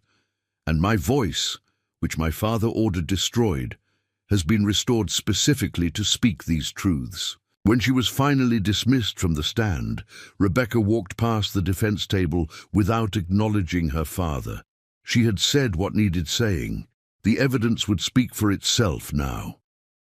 In the hallway, Agent Calloway handed her a bottle. "Of water. You did well," the agent said. "Very well." Rebecca nodded, suddenly exhausted. "It's really over, isn't it?" "This part is. The judge will likely rule within the week, given the weight of evidence." Calloway hesitated. "There's someone waiting to see you. Private room down the hall." Rebecca's heart skipped. "Who?" "Wouldn't give a name. Just showed me credentials that, well, let's just say they opened doors." Calloway's expression held unusual respect. "Said you'd want to know that the Eagle has landed." Reed. It could only be Reed. The small conference room was empty when Rebecca entered, but the window stood open, a cool mountain breeze stirring the blinds. On the table lay a single white envelope with her name written in that familiar angular hand. Inside was a newspaper clipping, her own testimony, photographed earlier that day, and a short note. "You found your voice. Sarah would be proud. I am. Safe travels, Rebecca Winters." "The world is waiting for what you'll say next." Rebecca moved to the window, scanning the street below and surrounding buildings. Nothing. No sign of Reed, though she had clearly been here only moments before. She wasn't surprised. Reed had maintained her distance throughout the trial, visible only through the subtle evidence of her continued protection, the unexplained security upgrades at Rebecca's temporary apartments, the occasional warning from Teresa about potential threats, the mysterious disappearance of 2 former Covenant members who had attempted to approach Rebecca outside a deposition, always watching, never seen. Rebecca tucked the note into her pocket, a smile touching her lips despite her exhaustion. Some things hadn't changed, and perhaps that was as it should be for now. The women's shelter occupied a former bed and breakfast on the outskirts of Portland, its Victorian architecture disguising its purpose as a transitional home for those escaping abusive situations. Rebecca stepped through the front door, greeted by the warm scent of baking bread and the distant sound of children's laughter from the backyard. "Ms. Winters, right on time," said Eleanor Barnes, the shelter's director. "The residents are gathering in the community room. They're quite excited to meet you." 3 months had passed since Daniel Shepard's conviction. He had received multiple life sentences, as had several of his top lieutenants. The Covenant compound had been disbanded, its assets seized, its members scattered, some to prison, others to new lives outside the organization's control. Rebecca had spent those months establishing her foundation, using her portion of the seized assets to create a support network for cult survivors. Today marked her first speaking engagement at a shelter, the beginning of the next phase of her mission. The community room held about 20 women of varying ages, some with children beside them. Rebecca recognized the wariness in their eyes, the protective postures, the careful assessment of potential threats. She had worn those same expressions, had performed those same calculations of risk and safety. "Thank you for having me," she began, her voice clear and steady, a daily miracle she never took for granted. "My name is Rebecca Winters. Like many of you, I am a survivor." She shared her story, not the sanitized version from news reports, but the raw truth of control and escape, of loss and recovery. She spoke of Sarah's sacrifice, of finding allies in unexpected places, of rebuilding an identity piece by piece after everything familiar had been stripped away. The hardest part wasn't the physical escape, she told them. It was learning to trust my own voice again, literally and figuratively, learning that I had the right to speak, to choose, to define my own life. A woman in the back raised her, and tentatively, "How did you find the courage to testify against your own father?" Rebecca considered the question carefully. "I stopped seeing him as my father long before I testified. He was simply a man who had hurt many people, who would continue hurting them if not stopped. My courage came from knowing I could prevent more suffering." The session continued for over an hour, questions and answers flowing naturally as walls lowered and connections formed. These women understood what few others could, the complex psychological chains that bound victims to abusers, the disorientation of freedom after captivity, the painstaking process of reclaiming autonomy. Afterward, as Rebecca prepared to leave, a young girl approached her, perhaps 12, with solemn eyes too old for her face. "My mum says you helped put bad men in jail," the child said. "That you made them stop hurting people." Rebecca knelt to meet her at eye level. "There were many people who helped make that happen. I just told the truth about what I saw." The girl nodded seriously. "When I grow up, I want to tell the truth." Too. Something expanded in Rebecca's chest, a fierce tenderness for this child, standing at the beginning of her own journey toward healing. "What's your name?" she asked gently. "Sarah," the girl answered. Rebecca blinked back sudden tears, the coincidence striking her like a physical touch. "That's a beautiful name, Sarah. And I believe you will tell your truth someday, in whatever way feels right to you." Later, driving back to her hotel, Rebecca found herself thinking about names and their meanings. She had chosen Rebecca during her time at Joseph's trading post, needing something that belonged solely to her, untainted by her father's influence. But she had kept Winters from the identity Sarah had created for her, a connection to the woman who had saved her, a bridge between past and future. Names held power. Identity held power. She had learned that lesson in the harshest possible way and now worked to help others reclaim that power for themselves. The Foundation's next project involved establishing a permanent sanctuary in the mountains of Colorado, a place where survivors could heal, learn new skills, and gradually transition back to independent living. The property had been purchased, renovation plans approved. What Rebecca hadn't shared with her board was the property's exact location, a remote valley less than 30 miles from the cabin where Reed had last been seen, close enough for contact. If either of them chose to initiate it, distant enough for the continued privacy both women valued. A deliberate choice, an open door, an acknowledgement that some connections remained unfinished, awaiting their proper time. Mackenzie Reed adjusted, her scope focusing on the construction site below. The sanctuary was taking shape nicely. Main building nearly complete, outbuildings framed, security features discreetly integrated into the design. From her position on the ridge, she could monitor the entire property without being observed. 15 months had passed since Daniel Shepard's conviction. 12 since his appeals had been denied. 9 since the last serious attempt by remaining Covenant loyalists to locate Rebecca Winters. That attempt had ended badly for the would-be attackers. Reed had made certain of it. She shifted position, easing the pressure on her left leg. The injury from Patterson's men had healed imperfectly, leaving her with a slight limp in cold weather.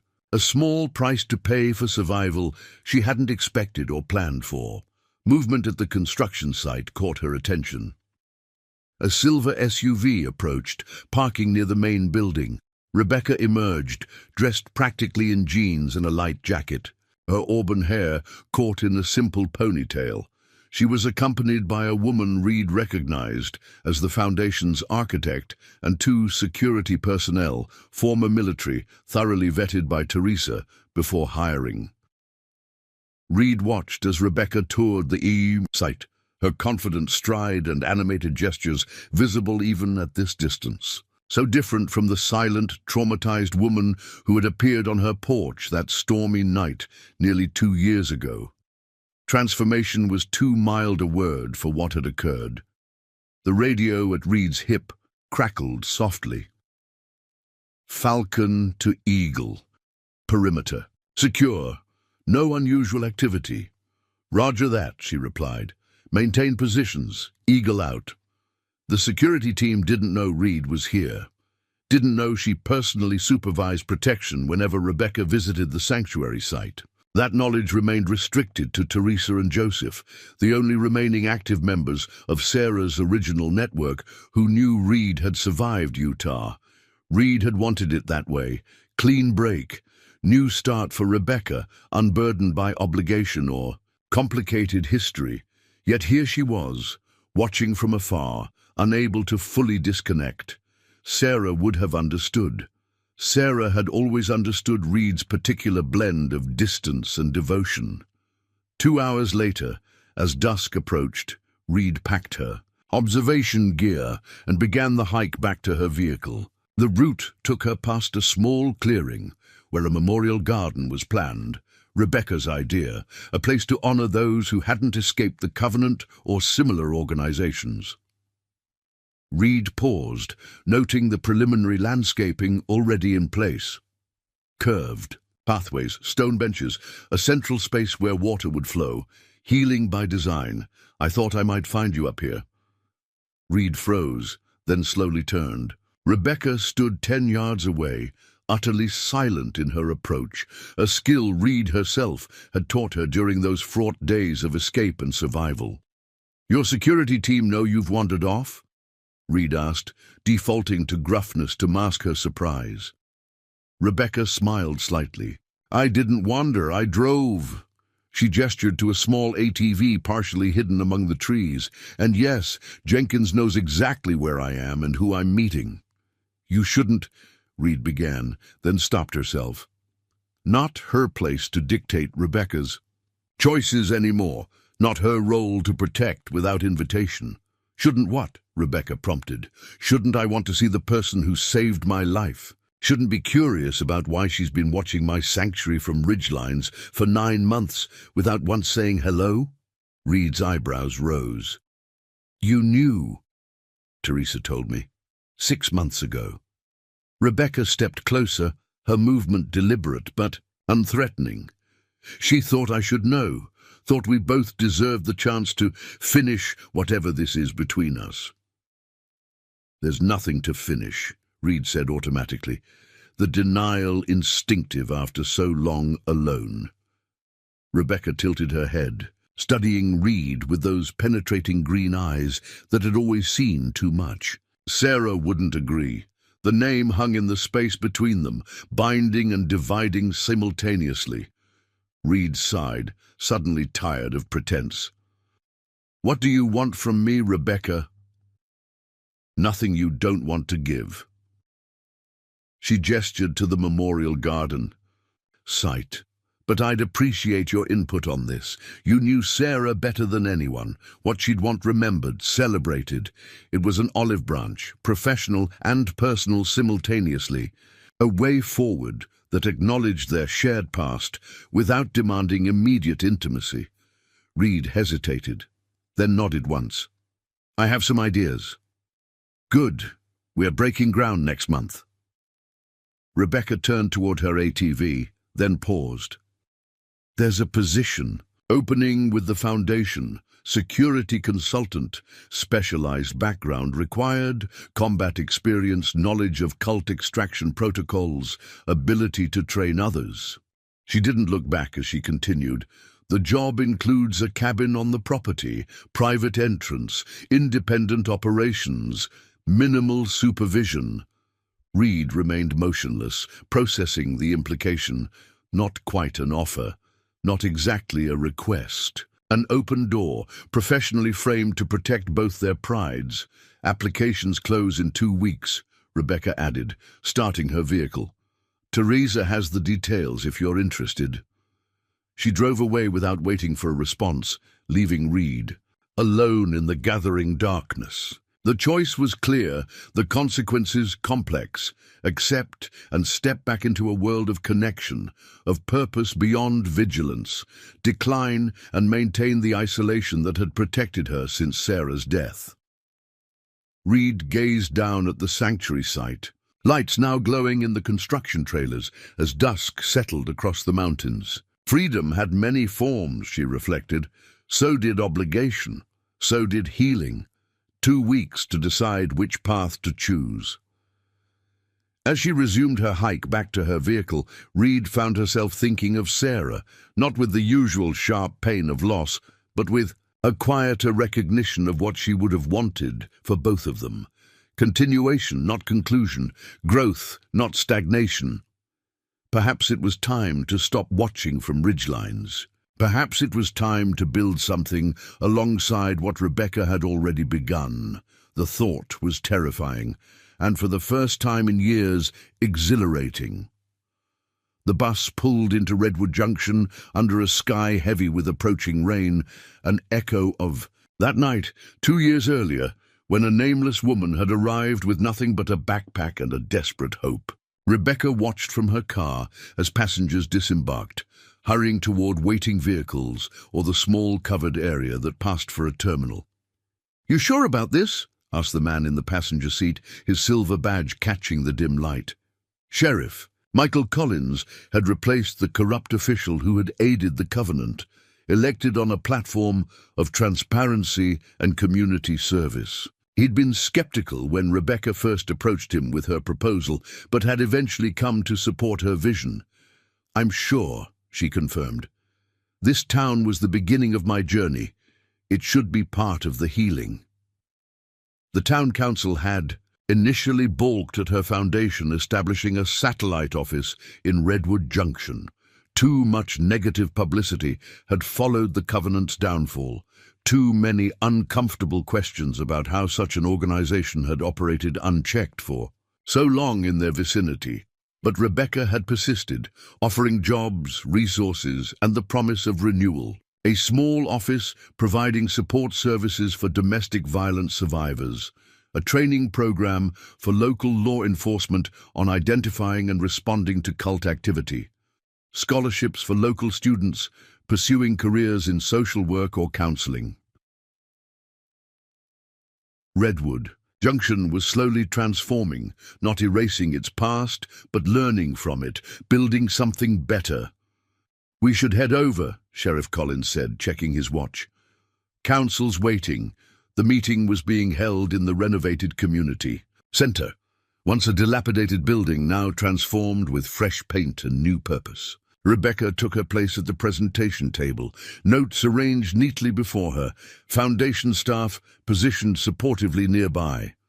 The council members filed in, followed by interested citizens. Some she recognized from her previous visits, others new faces curious about the young woman who had brought national attention to their small town. "Ms. Winters," Mayor Patricia Dawson began, "we appreciate your continued interest in Redwood Junction. Today's agenda includes final approval of your foundation's expanded presence in our community. Before we vote, would you like to make any additional statements?" Rebecca stood, surveying the room with calm confidence. These presentations had become routine over the past year as her foundation established offices throughout the region, yet this one felt different, more personal, more complete. 2 years ago, I arrived in this town with nothing, she began, her voice clear and steady.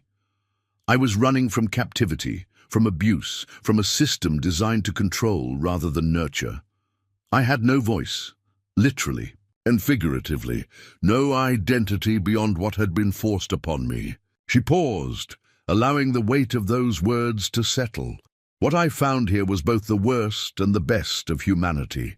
Those who turned away, but also those who extended help despite the risk. That single act of kindness from one person created a ripple effect that eventually led to justice, healing, and the foundation standing before you today. Rebecca gestured to the proposal documents before the council. What we're offering is not charity.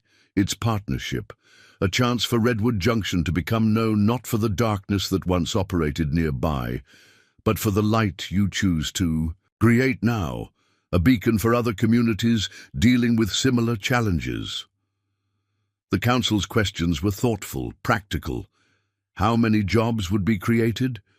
What security measures would be implemented? How would success be measured?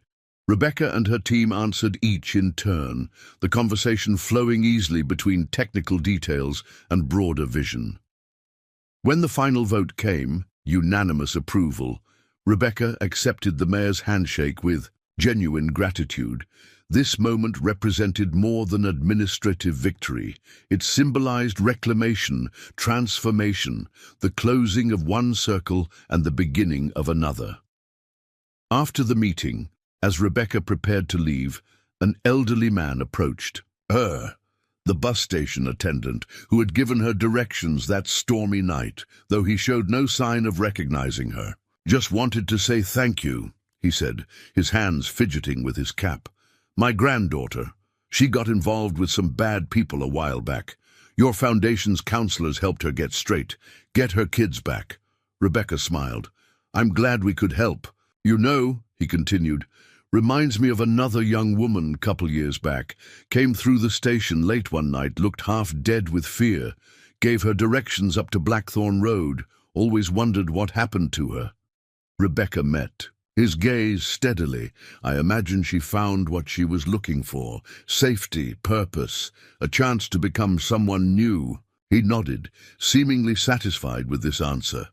"Hope so. World needs more people finding their way instead of staying lost." As Rebecca drove away from Redwood Junction, rain began to fall. Gentle now, not the violent storm of her arrival. She followed the same road she had walked that night, passing the Gas and Go, now under new ownership, continuing up the winding mountain route. The turnoff to Blackthorn Road appeared, the carved raven post still marking the entrance. Rebecca slowed, considering. She hadn't planned to visit the site of Sarah's cabin, burned by Patterson's men, later cleared by the Foundation, and left to return to Wilderness. Yet something pulled her toward it now, a need to complete the journey properly. The dirt path was overgrown, nature reclaiming what humans had abandoned. Where the cabin had stood, only the stone foundation remained, flowers now growing between the cracks. Rebecca parked and walked the clearing slowly, memories surfacing with each step. Here, Reed had confronted her with a shotgun. There, Hunter had growled his warning. Inside that now absent doorway, she had found her first moment of safety after days of desperate flight. Rebecca knelt, touching the earth where so much had changed for her. From this point, all else had flowed: rescue and revelation, loss and discovery, terror and triumph, full circle. Her phone chimed with a message. Reed, checking in from the sanctuary where she now served as security director, her acceptance of the position 6 months ago marking another circle closed. Jenkins reports. "Construction complete on the east wing. Ready for your inspection whenever you return." Simple. Professional. But the fact of communication itself represented profound change from the woman who had watched silently from ridgelines for nearly a year. Rebecca texted back, "At the cabin site. Remembering, will return tomorrow." The reply came quickly. "Say hello to Sarah for me." Rebecca smiled, touched by Reed's acknowledgement of what this pilgrimage meant. Their relationship remained complex. Colleagues more than friends, united by shared history and purpose rather than easy intimacy. But it was evolving, healing alongside their individual wounds. Standing, Rebecca surveyed the clearing once more. In her mind's eye, she could see Sarah and Reed, as they must have been here, younger together, building something that neither could have foreseen would someday shelter a frightened, voiceless young woman fleeing captivity. "Thank you," she said softly to the empty air, to the ghosts of the past, to whatever force had guided her to this place on that desperate night. The rain had stopped, leaving everything washed clean, glistening in the emerging sunlight. Rebecca returned to her car, ready to continue the journey that had begun here, no longer running from, but moving toward, no longer nameless, voiceless, or hopeless. The silent woman had found her voice, and she intended to use it, not just for herself, but for all those still waiting to be heard. Up next, you've got two more standout stories right on your screen. If this one hits the mark, you won't want to pass these up. Just click and check them out. And don't forget to subscribe. And turn on the notification bell so you don't miss any upload from us.